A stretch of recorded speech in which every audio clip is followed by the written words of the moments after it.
आपका स्वागत है हमारे चैनल पे। तो आज हम लोग लेके आए हैं क्लास 9th का विषय विज्ञान का मॉडल प्रश्न 2024।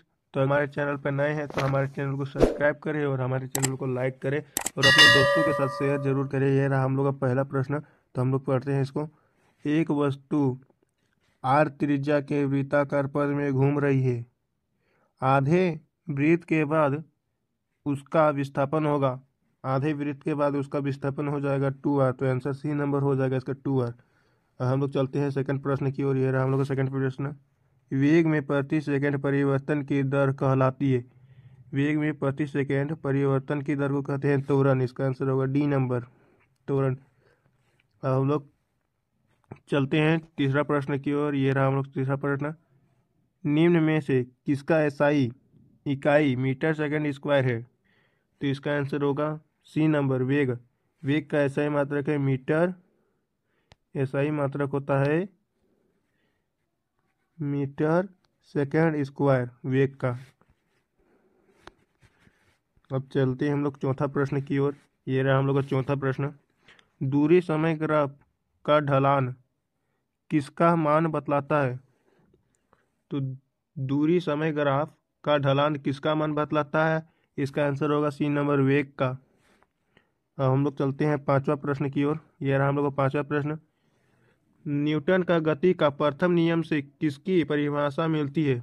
में किसका परिभाषा मिलता है? तो पहला प्रथम नियम का हो जाएगा जड़त्व। जड़त्व का हम लोग को प्रथम नियम का परिभाषा मिलता है।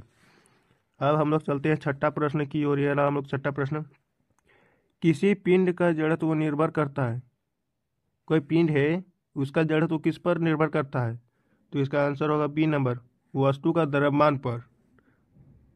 वस्तु का द्रव्यमान पर निर्भर करता है। अब सातवां प्रश्न की ओर बढ़ते हैं। ये रहा हम लोग का सातवां प्रश्न। न्यूटन का गति का कौन सा नियम बल की परिभाषा देता है?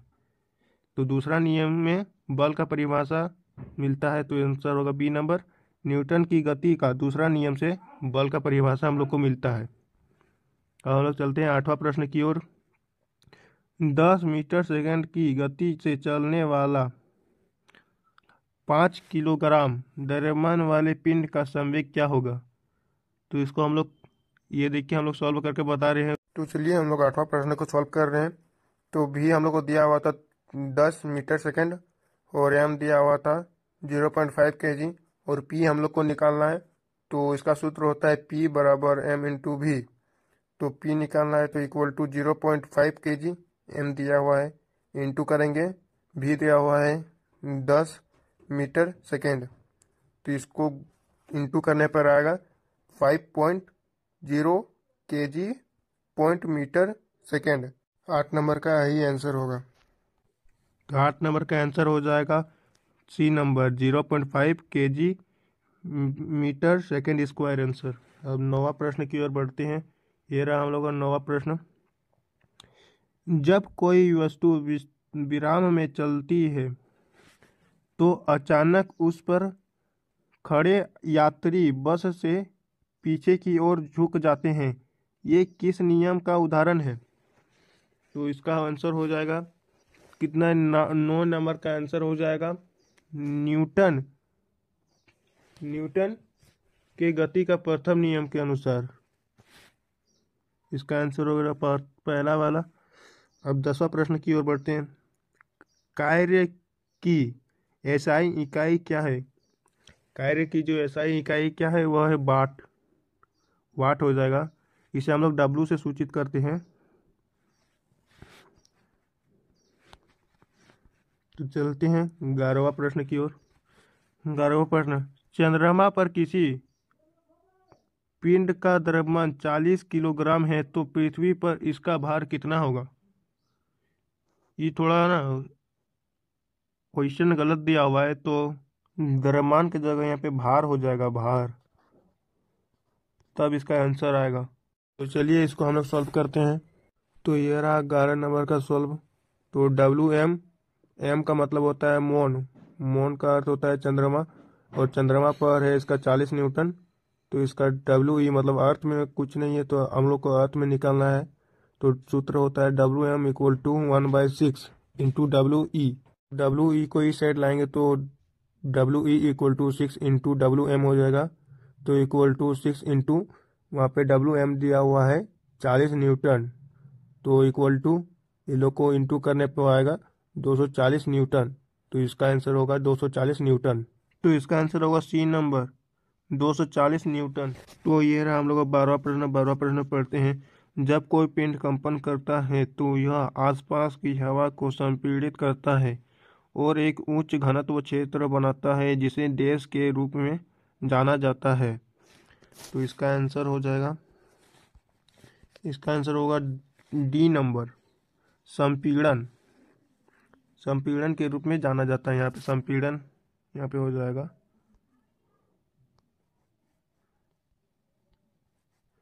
यहाँ पे संपीड़न। तो चलते हैं हम लोग 13वां प्रश्न की ओर। यह रहा हम लोग का 13वां प्रश्न। वह घटना जहाँ उत्पन्न ध्वनि परावर्तन के कारण पुनः सुनाई देती है क्या कहलाती है? उसको उसको सी नंबर, गूंज कहते हैं। उसका आंसर सी नंबर हो जाएगा। अब 14वां प्रश्न की ओर बढ़ते हैं। यह रहा 14वां प्रश्न। निम्नलिखित में से पदार्थ में कणों के बीच आकर्षण बल सबसे कम होता है। जो पदार्थ के कण होते हैं वह सबसे कम आकर्षण बल किसमें होता है? यहाँ ए नंबर, कार्बन डाइऑक्साइड में ना कणों के बीच आकर्षण बल सबसे कम होता है। और एक हो सकता है गैस, अगर गैस रहेगा तो गैस में भी आप मार सकते हैं। चलते हैं 15वां प्रश्न। ये रहा हम लोग 15वां प्रश्न।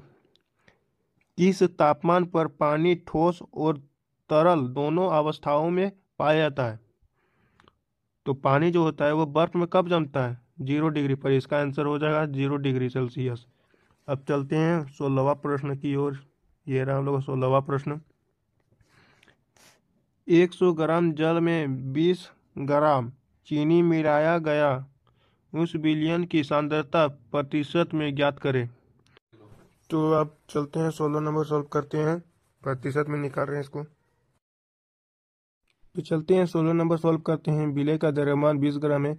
विलयन का द्रव्यमान निकालने के लिए जो 100 ग्राम दिया था उसको विलय से जोड़ देते हैं। तो 100 ग्राम प्लस 20 ग्राम बराबर 120 ग्राम आ गया है। चूंकि विलय की सांद्रता प्रतिशत में इक्वल टू विलय का द्रव्यमान बट्टा विलयन का द्रव्यमान इंटू 100। तो यहाँ पे लिखेंगे पहले 20 बट्टा 120 इंटू 100 हो गया। तो इसको काट के निकाले हैं तो 10 इंटू 5 बट्टा 3 को इंटू करने पे आएगा 6/2/3 प्रतिशत आंसर। और आपको अच्छा लगा होगा तो लाइक एंड सब्सक्राइब जरूर करें। तो 16 का आंसर हो जाएगा बी नंबर, 16 2/3%। तो चलते हैं अब 17 नंबर की ओर। ये रहा हम लोग का 17 नंबर। घनत्व का एसआई मात्रक क्या है? घनत्व का एसआई मात्रक पूछ रहा है। घनत्व का एसआई मात्रक हो जाएगा सी नंबर, केजी बट्टा घन मीटर। अब चलते हैं 18 नंबर की ओर। ये रहा हम लोग का 18 नंबर। दिए गए कौन गुणधर्म निलंबन का है? दिया हुआ है गुणधर्म कौन निलंबन का है? तो इसका आंसर हो जाएगा सी नंबर, यह एक विषमांगी मिश्रण है।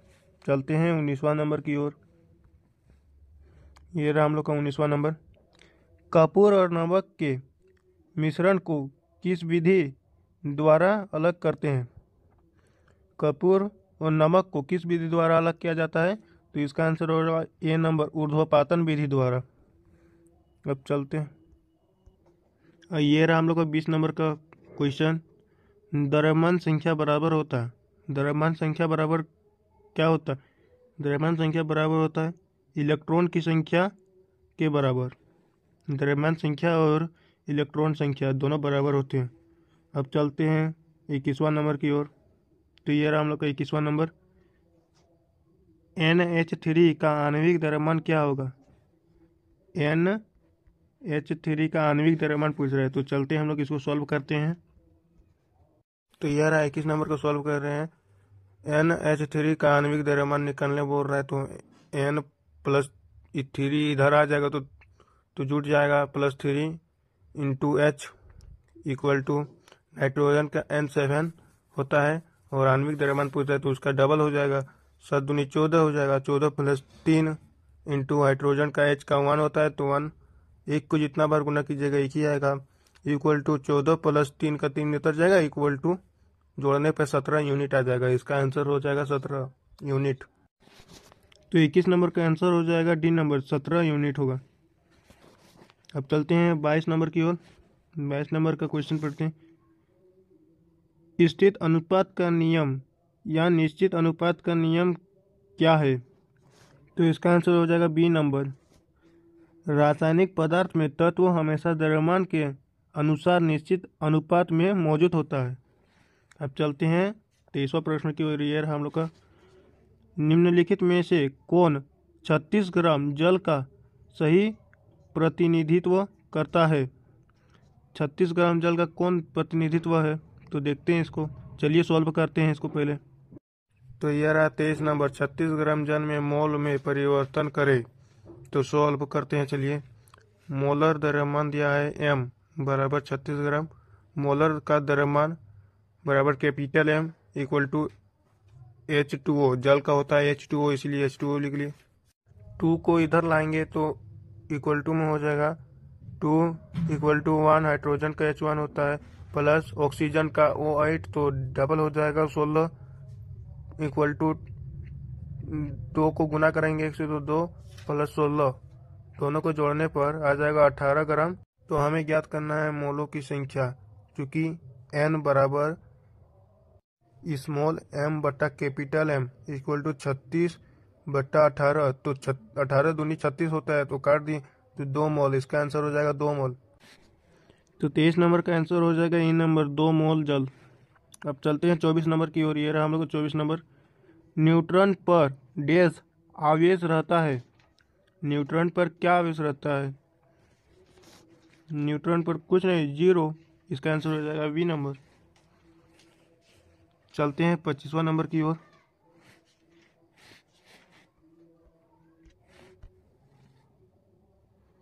तो यार हम लोग को 25वां नंबर, यहाँ पे है 25।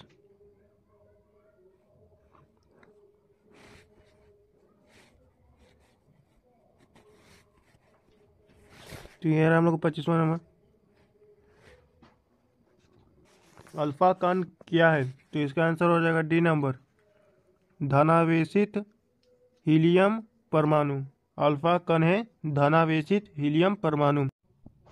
चलते हैं 26 नंबर की ओर। किसी तत्व के समस्थानिकों के द्रव्यमान में अंतर डैश की भिन्न संख्या के कारण होता है? तो इसका हो जाएगा न्यूट्रॉन ए नंबर। देखिए, किसी तत्व के समस्थानिकों के द्रव्यमान के अंतर में, यहाँ पे लिख देते हैं न्यूट्रॉन, न्यूट्रॉन की भिन्न संख्या के कारण होता है। अब चलते हैं 27वां प्रश्न की ओर। ये रहा हम लोग का 27वां प्रश्न। कोशिका भित्ति बनी होती है? कोशिका भित्ति किससे बनी होती है? इसका आंसर हो जाएगा सी नंबर, सेलुलोज से। अब चलते हैं 28वां नंबर की ओर। निम्नलिखित में से किस कोशिकांग को अपना डीएनए तथा राइबोसोम होता है? डीएनए और राइबोसोम किस में होता है? इसका आंसर हो जाएगा बी नंबर, प्लास्टिड। अब चलते हैं 29वां प्रश्न की ओर। ये रहा हम लोग का 29वां प्रश्न। किसी कोशिका में 16 क्रोमोसोम है, उस कोशिका में अर्धसूत्र विभाजन के फल स्वरूप बने संतृप्त कोशिका में कितने क्रोमोसोम होंगे? तो इसका आंसर हो जाएगा 8 क्रोमोसोम होगा। अब चलते हैं 30वां प्रश्न की ओर। ये रहा हम लोग का 30वां प्रश्न। दिया गया चित्र किस ऊतक का है? यहाँ पे चित्र दिया हुआ है, ये किस ऊतक का है? तो ये इसका आंसर हो जाएगा ए नंबर, पेरेन्काइमा। चलते हैं 31वां प्रश्न की ओर। बादाम का छिलका किस ऊतक का बना होता है? जो बादाम होता है वो किसका, कौन सा उत्तक का बना होता है? तो इसका आंसर हो जाएगा सी नंबर, इसके स्केरन कैमा का बना होता है। अब चलते हैं 32वां प्रश्न की ओर। मांसपेशियों को अस्थियों में जोड़ने वाले संयोजित ऊतक को क्या कहते हैं? मांसपेशियों को जोड़ता है उस ऊतक को क्या कहा जाता है? तो इसका आंसर हो जाएगा बी नंबर, कंडरा। अब चलते हैं 33वां प्रश्न की ओर। यह रहा हम लोग का 33वां प्रश्न। जीवों के वर्गीकरण के लिए सर्वाधिक मूलभूत लक्षण क्या होता है? जीवों को जो वर्गीकरण के लिए सर्वाधिक मूलभूत लक्षण क्या क्या होते हैं? तो इसका आंसर हो जाएगा बी नंबर, उनकी कोशिका संरचना। अब चलते हैं 34वां प्रश्न की ओर। यह रहा, नील हरित शैवाल किस वर्ग में आते हैं? नील हरित शैवाल किस वर्ग में आते हैं? तो इसका आंसर ए नंबर, मोनेरा। अब चलते हैं 35वां प्रश्न की ओर। जंतु जगत का सबसे बड़ा संघ कौन है? तो ये तो पता ही होगा आप लोग को, बी नंबर, आर्थ्रोपोडा। अब चलते हैं 36वां प्रश्न की ओर। दिए गए कौन से रोग वायरस से होते हैं? तो आप इसका आंसर कमेंट में बताइएगा। 36वां प्रश्न का कमेंट में आप लोग इसको बताइए। फिर से पढ़ दे रहा हूँ क्वेश्चन। दिए गए कौन से रोग वायरस से होते हैं? अब चलते हैं 37वां प्रश्न की ओर। संक्रामक रोग के उदाहरण है। संक्रामक रोग के उदाहरण, तो इसका आंसर हो जाएगा सी नंबर, क्षय रोग। अब चलते हैं 38वां प्रश्न की ओर। ये रहा हम लोग का 38वां प्रश्न। ग्रीन हाउस गैस है, ग्रीन हाउस कौन सा गैस है? तो ये आंसर हो जाएगा सी नंबर, कार्बन डाइऑक्साइड का गैस है ग्रीन हाउस। अब चलते हैं 39वां प्रश्न की ओर। दिए गए पोषक पदार्थ में पौधा के पदार्थ है कौन है? तो इसका आंसर हो जाएगा ए नंबर, नाइट्रोजन। अब 40वां प्रश्न की ओर बढ़ते हैं। तो यह रहा हम लोग का 40वां प्रश्न। तो उससे पहले, पौधा के लिए कौन बृहत पोषक पदार्थ है? जो पौधा होता है उसके लिए बृहत पोषक पदार्थ है कौन है? तो इसका आंसर हो जाएगा ए नंबर, नाइट्रोजन। यह रहा 40वां प्रश्न। वायुमंडल में पाए जाने वाले ऑक्सीजन के विषैले अणु को क्या कहते हैं? जो वायुमंडल होता है उसमें ऑक्सीजन पाया जाता है, विषैले अणु को क्या कहते हैं? तो इसका आंसर हो जाएगा C number, carbon dioxide. Carbon dioxide ना विषैला होता है वायुमंडल में। तो आप लोगों को कैसा लगा वीडियो अच्छा लगा तो हमारे चैनल को सब्सक्राइब कर ले।